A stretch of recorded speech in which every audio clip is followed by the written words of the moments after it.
Hi, it's me again with Corel Draw tips and tricks. Part two of this. Won't take very long. I just wasn't excited about it, and I stated in there that I should have used round end caps. So I thought I'd show everybody how to do that. I kind of figured out another way to make it look better. So we're going to take this and do like we did in the first one and make uh, all those lines. Now, what's good about this, we can still make the lines thicker. And we can still hit F12 on the keyboard and make them round end caps. And now you see all the lines are round. And I think it's going to make a big difference, at least anyway. I don't really know that the size matters in this case because I'm going to kind of put it together a different way, maybe better. I'm going to Control G, and then I'm going to Control D, and I'm going to click on it. I'm going to move the rotation to there, and I'm going to rotate it 120 degrees. Well, 120, Doug. And then I'm going to Control D. Well, that's going to happen when you do that. When you mess up, now we're going to rotate it 240. And I think it'll kind of show off better when we make them black. So it's just a different look. Now, you can take all these, group them together, Control D, and this might be something to do mathematically that might make it easier, because then you could just keep going. Let me move all this stuff out of the way. And I think it's just, I don't know if it's a better look, but it's pretty cool. Control G to group them. Let's rotate them 60 degrees to get them perpendicular.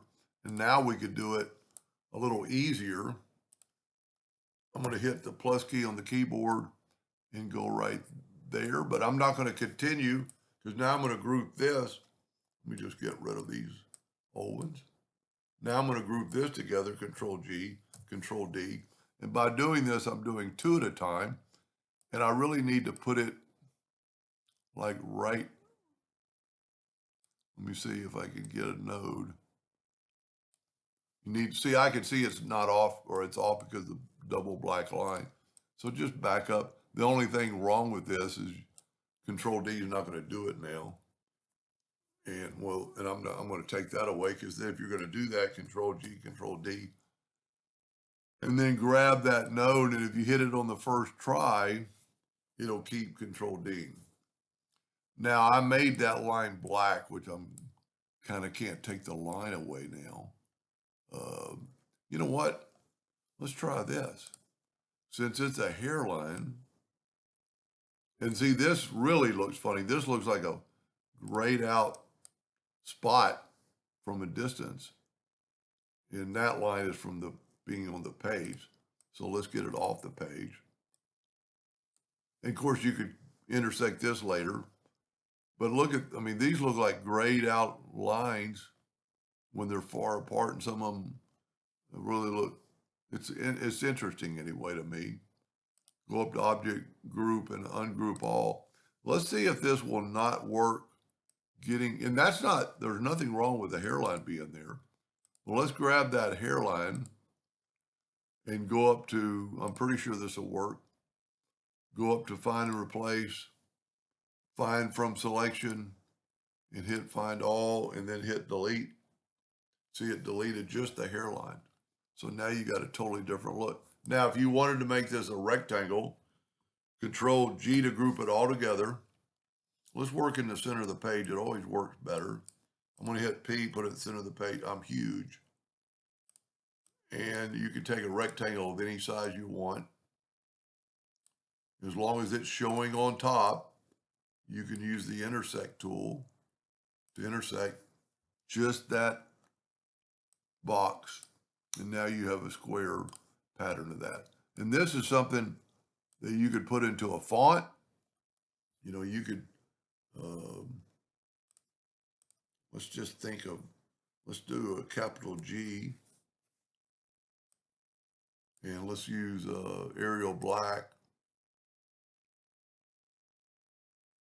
Get a thick font. A lot of times you have to click off of it.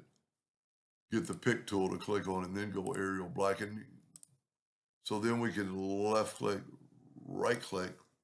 And as long as you can see the text on top, it will intersect that text in that.